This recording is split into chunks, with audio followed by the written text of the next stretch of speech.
Qara. Nimaga biz er tanlashda adashdik qizim? Qayerda biz xato qildik? Yo'q.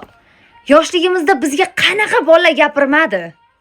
Ashkisi bor, qo'lda gul ko'tarib, g'it xotin-qullari gapirdi bizga, to'g'rimi? Xotin-qullar. O'shanaqa bolalar gapirdi. Biz lekin o'shalarni mensimadik biz. Biz nima dedik o'shanda? Bu chort. Maktab payt buni burloqqa yurardi, bulimda qovlab yurardi. Men bunga tegmayman. Men bunga nima unaqa qildik qizim? Hozir o'shanga tegganingda, u onasini bundoq bu yoqqa surib qo'yib, seni pirojkangni bag'riga bosib o'tirgan bo'ladi bolam. Yo, bizaga mahallani vo'rzakoni. Ko'tiga bir tepsang tashag'i shaqillaydigan bola kerak edi. Bizga puli kerak emas edi.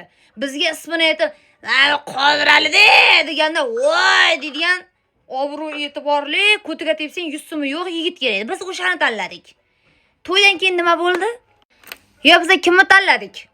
Yoningda yotib, teskari qarab, ko'rpani bundoq o'rab, jonim, ertagacha" deb o'ynashi bilan yozishadigan bir maxluqotni tanladik. Pul so'raganingda, "Yomanda pul, qanaqa pul?"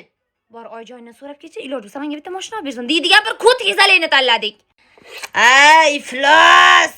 Hech kiyimimmi? Maras! Ovqat olib kel! Dalbayam deydigan